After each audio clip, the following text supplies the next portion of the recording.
What up there, guys? I am back. Sorry, it's nighttime. I usually want to try to do videos during the day because it's I'm not gonna lie, the spot's not that great lit, but it is what it is. So we're here to review Nightmare on Elm Street 3: Dream Warriors. This film came out in '87, and I found the movie because the pretty much I would pretty much say the theme song of the film Nightmare Dream Warriors, the song by Dawkins. So I listened to the song before watched the movie and watched the music video. I watched this movie. It was 2013, I think it was, when I watched it for the first time, and I remember really enjoying it. In a lot of people's eyes, there's a group of people who think this is better than the first. I don't agree with that. I love this movie, don't get me wrong. I think 2 and 3 to me are equal, but number 1 to me is just the better film. I just think number 1 objectively is just a better movie. But I do love this movie. Freddy has some of his best one-liners, and you have Nancy, you have Kristen, you have two really good main characters. I think all around, all the kids are awesome characters. You like them. Some of them, like especially Kincaid, very 80s, and that's fine for me. It doesn't bother me. So, but overall, I would still say all the characters are like the main kids or the Dream Warriors as they're called are really good. So, the movie starts off with Kristen Parker, the main character, played by Patricia Arquette, um, building a paper mache model of 1428 Elm, the original house from the first two movies. And this film pretty much largely ignores the second one. They don't really even acknowledge. Freddy's been a thing for a while, though, so you can just say that happened, but they just don't acknowledge it. That's fine. So, so while that happens, she tries to keep herself awake, and she plays Into the Fire by Dawkins. So you have a lot of Dawkins love in this movie. So, and her mom walks in, tells her to go to bed, and that's pretty much it for her. Well, not from her mom, but from that scene. So she goes to sleep. She proceeds to wake up and is brought to 1428 Elm, where she sees little, the 1, 2 Freddy's coming for you rhyme. And she sees a little girl on a red tricycle. Tristan follows her into basically Freddy's boiler room, and we start hearing Freddy's claws. So she proceeds to grab the girl and tries to uh, protect her, but then when she looks down, the girl's rotted and is basically a corpse. And then she wakes herself up, and then she goes to the bathroom, tries to turn on the sink. Then the sink handle turns on, and it turns into Freddy's claw, and tries to grab her. And Freddy's also in the mirror, so she sees Freddy in the mirror too. And then slices at her hand, slices at her wrist, and her mom walks in, and then she wakes up with like a razor in her hand. So Freddy made it look like she cut herself. So we are now at Weston Hills, the same hospital from the first film, where we are introduced to Dr. Gordon and Max, played by Lawrence Fishburne. Really, I was watching this the first time. I'm like, Lawrence Fishburne's in this? Because like he doesn't seem like a horror actor. This must have been like one of his earlier movies. Like I don't think even by that point he was. I know he was in what was that? It was a war movie. It was like a Vietnam movie. I'm trying to think of Apocalypse Now. I think he was in that. That was like his first real role, but he must have still been like a minor name at this point. So we see Dr. Sims. We meet some of the Dream Warriors. Taryn, who's like this punk girl who is a former junkie. We meet Jennifer, who harms herself, and then we meet Dr. Sims. Dr. Sims is a fucking bitch. She's a total bitch in the movie. Yeah. So we get a message, emergency message, and we see Kristen fighting with some of the other nurses at the because and we see Elaine, like her mom too, because Kristen's like freaking out basically about being placed at that place at Weston Hills. So she slices at because she has like a scalpel. So she slices at Max, who tries to grab her, and then she proceeds to start humming the 1 2 Freddy rhyme. And then Nancy finishes it out for her, and Nancy basically tells her to calm down and takes the scalpel out of her hand. Then we see her talking to Dr. Gordon about the kids and all that, and he tells her about they think there's a boogeyman trying to kill them. So he tells them about what happened. Shit, sorry. Anyway, that didn't happen. That totally happened on camera. Whatever. It is what it is. So, hold on, give me a second. Anyway. Sorry about that. I'm just like getting a little, because my mind's not always the best with some movies I can like recite. But with Nightmare on Elm Street 3, like I know the big scenes that I can recite. So, whatever. No, I'm not no editing that out. I'm keeping that shit in. So, after his discussion with after his discussion with Nancy, Dr. Gordon proceeds to see a nun in all white, which we'll get to later because she's an important part of the movie. Um, Max shows Nancy around and basically introduces her to some of the patients. Like she introduces him to Kincaid, to Philip, who's the first victim of the movie, and I think that's it. And we also see Joey, who doesn't speak but clearly has a thing for a nurse. So that happens. Nancy proceeds to go back to Kristen's house to discuss Kristen's nightmares, and and you know, Kristen's mom's not really much of any help, so she proceeds to go upstairs to Kristen's room, and that's where she sees the model of her old house. So, well, Dr. Gordon that night is looking up Hypnosil because he saw, I guess, because Nancy dropped a medication and he picked it up, and that's when so he looked into Hypnosil, which is a dream suppressant in this universe, which gets another mention in Freddy vs. Jason, which we will be reviewing that in the Nightmare franchise because to me it's a Freddy film. So, but besides that, we'll get to that one later.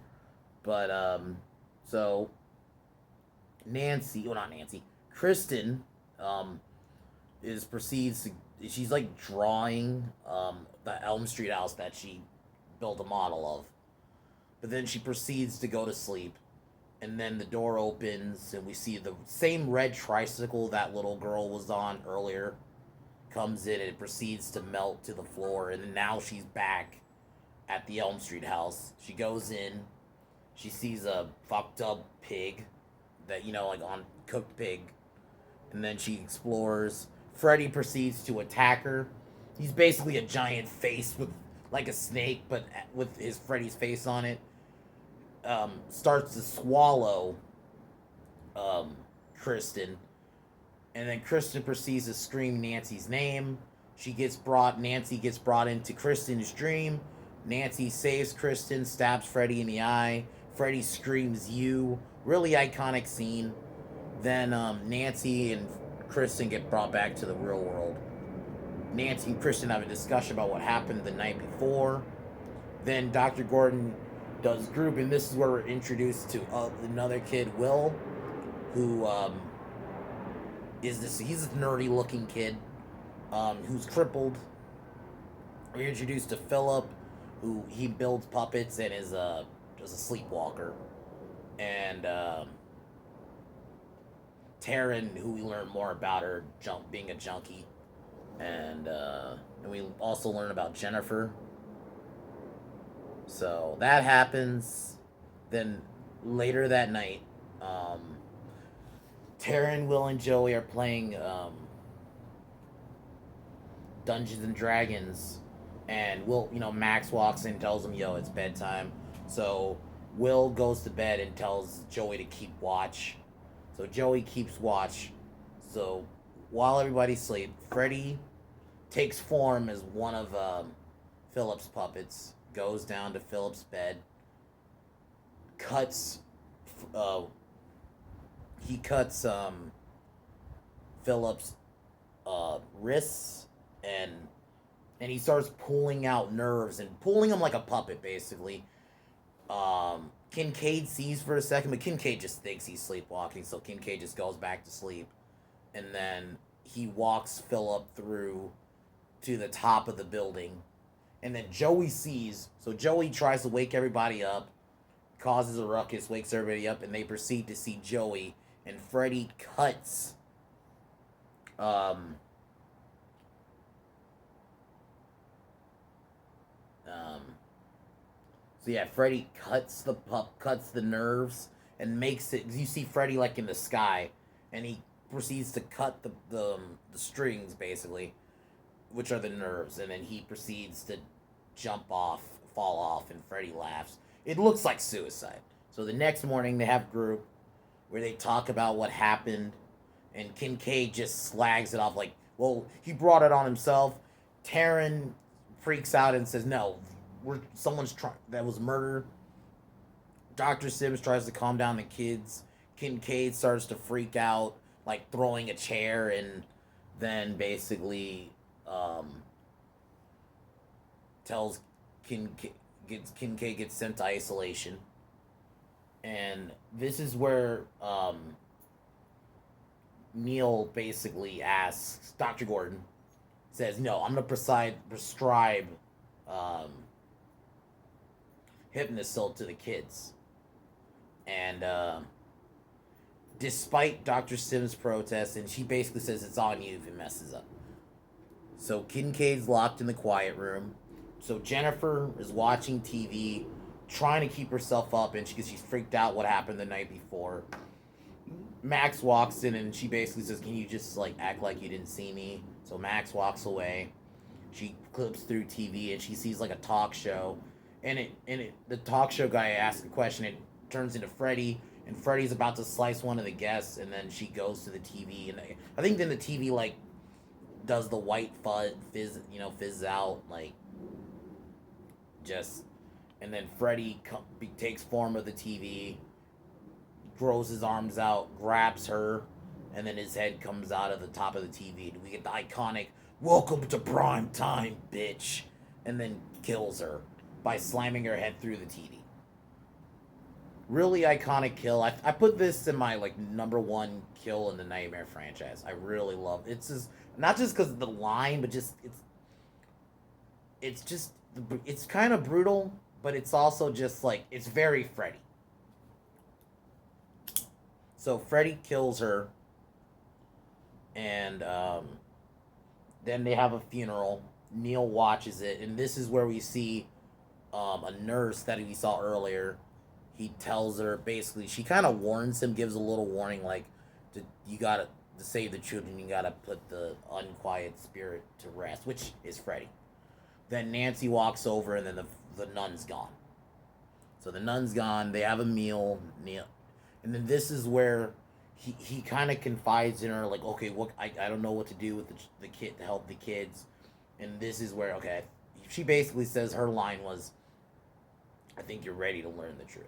So the next day, they have an unofficial group, which it was just Neil, Nancy, and then the kids, and this is where she tells the kids about Freddy, and about that they're the last of the Elm Street children. If I remember, that's the plot.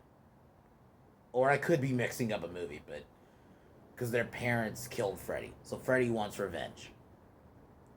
So she tells him about that, and then this is where she tells him about Kristen's abilities, and this is where we learn they each have an ability in their dreams. So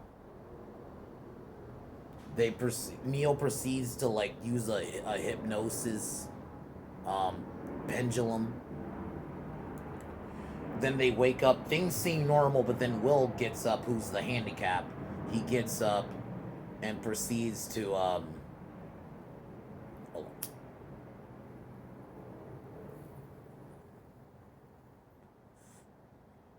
So Neil can walk in the dream world.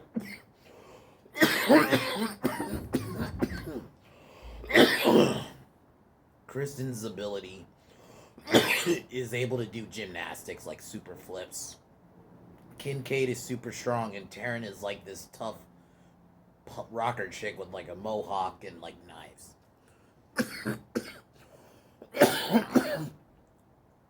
And basically, while this happens, Joey is in another room, and because he sees the nurse he had a crush on earlier basically call him over. They go to a room. They proceed to start kissing, and then it turns out the nurse was Freddy. Ties up Joey, and you have the kind of get a funny line from Freddy, feeling tongue tied because he ties him up with tongues, and basically they realize Freddy's close by and he starts boiling the room. But then Dr. Sims walks in, and she realizes that Joey's in a coma. So they blame the Hypnosil for Joey being in a coma. Dr. Gordon and Nancy are suspended. And so they basically, Neil kind of walks off and is about to go into his car. This is where he sees the nurse from earlier. The nurse takes him to like a tower. And this is where she reveals that the room they were in is the wing of for the most crazy crazy patients. And now we learn of Amanda Kruger's origin story, where she was a nurse and she was left alone with these patients. They proceed to rape her, and basically raped by 1,000 maniacs is the story, and she gets pregnant with and then that's how Freddy was born. And basically she tells him the only way to stop Freddy is you got to take his remains and put them in the original burial ground. So Nancy visits Joey. Freddy slices the words "Come and get him, bitch." Really fun. He does say bitch a lot in this movie. So Nancy gets into meets up with Dr. Gordon, and this is where Dr. Gordon tells her about the information. And he asks where was Freddy, who would know where Freddy was buried. This is where they go to a bar. This is where we see Nancy's dad, played by John Saxon. He's awesome. I mean, he doesn't do a lot in this one. He's kind of a drunk at this point in his life. Him and his daughter had like a little bit of a strained relationship, and she tries to ask him where Freddy's remains are, and you can tell he doesn't want anything to do with Freddy. So he kind of scoffs off, doesn't tell her what happened, and I think Neil ends up calling Weston, the hospital, and the students tell him that um, Kristen has been put in the quiet room and she's been sedated, and that so they have to get to her before Freddy gets to her. So Neil tells Nancy, "No, go help the students while he'll deal with her dad." So he basically grabs her dad and slams him. He's like, "You're gonna help me." And then Nancy meets up with the students for one last group, and basically warns them like, "No, if you die, you die." And they all go. So that happens. Neil drives them to a church. He takes the keys to the car, takes holy water and a crucifix, and then After that happens, oh, this is where Nancy gets to the hospital. She convinces Max to let her see the kids, and then she tells them, okay, we're gonna have one last group. She does the, you know, she uses the thing, and then they go to the dream world, and this is where they meet Kristen. Um, Freddy proceeds to start slicing at the walls, and basically, now we're back at Kristen's bedroom. She's kind of back to the beginning of the movie, where it kind of plays out the same, and then her mom walks in, and then, you know, same thing happens, but then Freddy, because her mom, because I think the guy she comes home with asks, where's the bourbon at? And Freddy's like, comes in, where's the fucking bourbon? It's kind of funny. But I think you get a few funny moments with Freddy in this, but it's not like the later sequels where, oh my god, Freddy's like flat out a joke. We're gonna get to that. Because I really say after this is the last great Nightmare. Because in my opinion, the franchise kind of falls off. It does kind of pick back up with Wes Craven's New Nightmare, but we have 2 or 3 movies where just they're not good. I mean, 4 is okay. I think 4 is okay, but yeah, but we'll get to that. So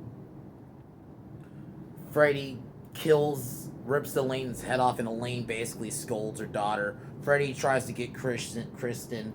She gymnastics her way out, and then she lands herself back in the Elm Street house. Then she calls for Nancy. Taryn hears it, but then the environment she finds herself is back in an alleyway. Then Freddy shows up. This is probably one of my favorite kills. I don't know if I put it in my video. So Freddy comes to her. Basically, uses her knife, stabs at Freddy, but Freddy was able to grab her, and his fingers become syringes, and we get the really funny line. It's also gonna be my thumbnail of this video. Let's get high. Speaking of which.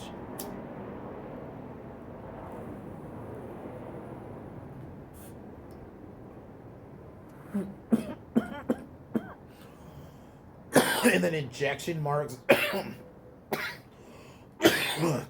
start showing up on her arms, and then he stabs her and injects her with it, and you get a funny line like, oh, what a rush. And then, yeah. So he kills her. So now Will's in a long passageway. Freddy comes, and he wants to find a wheelchair, and basically makes he makes like a wheelchair of death. You know, the chair chases him, and he becomes the wizard master in the dream world. He's a wizard master because he plays Dungeons and Dragons. It's the 80s, so that was the thing. So he destroys the chair and tries to use his powers on Freddy, but then Freddy, it does nothing to him, and then Freddy's like, sorry kid, don't believe in fairy tales, and then kills him by stabbing him in the chest. It's like, you got some really good lines in this movie. So, back in the regular world, Neil ends up at Neil and Donald are back at the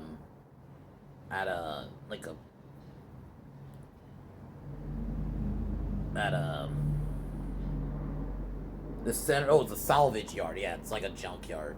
So they go inside. So that happens.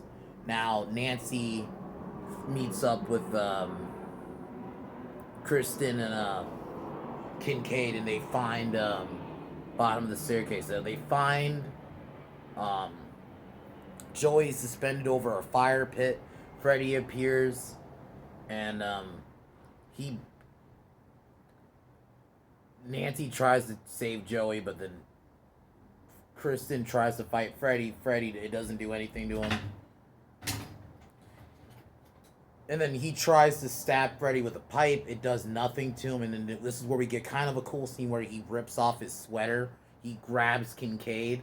And then, like, a bunch of, like, souls in his chest, like, start talking. Really like cool imagery in this movie.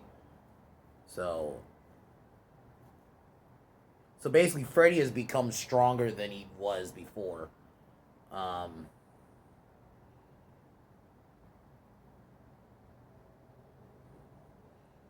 he disappears because I think Freddy realizes what's going on in the real world, so he disappears, letting Kincaid go.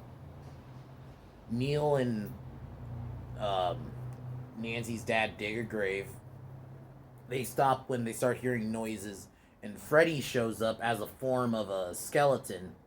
He has the remains. He ends up killing Donald by pushing him into a bladed like well he stabs him in the chest and then he throws him to like a spike metal piece of spike, and then Neil tries to fight Freddy, then Freddy beats him with a shovel, and then now back in the dream world, everything's Nancy and all of them are walking along a corridor. Then with a bunch of mirrors. Freddy, all the mirrors break and all of them, but with Freddy and them grab a hold of Kristen, Kincaid, and Nancy, and Joey finally screams no, and the mirrors break. Then they're in the kitchen. I think this is where it's part of the house, and Nancy's dad appears in the dream world and tells her basically, that he died and he's crossed over, and then it turns into Freddy because they embrace. Freddy stabs her, and it's like, die, and he stabs her. This is the part of the film I don't really like this decision, and I'll get more to it when I get to opinions. Hold on, filming. Okay, we gotta hurry up. So he kills her, and then Neil comes to, buries the remains, and dumps the holy water, and Freddy basically dissipates, tossed aside, and then basically he says a prayer, and then lays him to rest, and then Freddy dies in a ball of light. And then Nancy dies, and there's a funeral, and at Nancy's funeral, he talks with the nun, and then he follows her, but then she disappears, and he looks on the grave. He realized, so this is the reveal, the nun was Freddy's mom. So that nun was Amanda Kruger. And then pretty much Neil goes to bed, and then the house, the modeled house, comes on. Basically, Freddy is not dead. It's basically hinting another film. So that's the end. Dream Warriors is awesome. This is one of my favorites to watch. I love watching like 1, 2, and 3 just, behind each other. My only big issue is them killing Nancy. I think it was way too soon, especially if they knew there was going to be a sequel. I felt like you shouldn't have killed Nancy off. It never made sense to me why they did it. Like, she should have been in at least the fourth movie, because that's one of the big reasons I think the fourth movie is kind of weak, is you don't have a strong lead, because Alice, who I'll get to, is the new lead, because she's the lead for 4 and 5. And she gets a little bit better in 5, but in 4, she's kind of weak.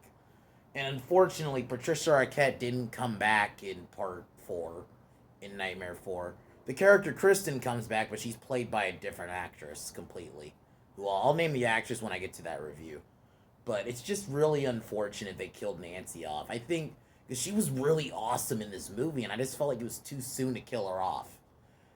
I think if they want, I think she should have at least been in the fourth. I think if you could have killed her off in the fourth movie.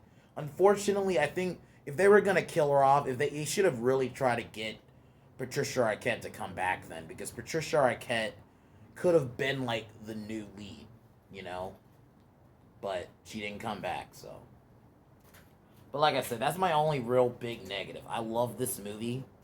I think Freddy's like at his best. He's a mix of scary, but he has some really good one-liners.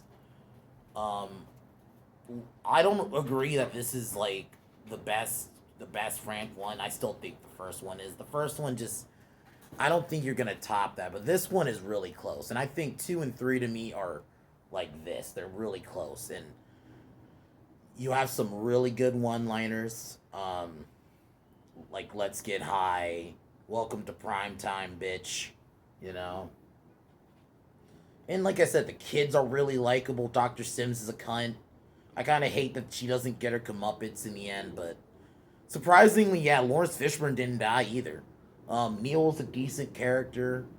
Like I said, it's unfortunate Nancy died. I think that's my only real criticism. I like everything else though.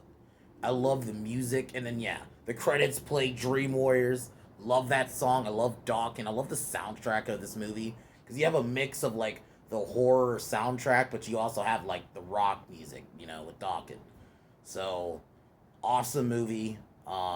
This really is the last great Freddy movie because we kind of get crap for a little bit. Well, four isn't horrible. I'll say like four has some good kills. There are some solid kills in four, and I think four is like the last really watchable sequel until Wes Craven's New Nightmare. Because five's pretty bad, and then six, Freddy's Dead, is awful, and that's gonna be a rant. That's gonna be a rant when I get to that one. But I'm gonna take my hit out. You know, do what I usually do. Take a hit and play us out. Oh,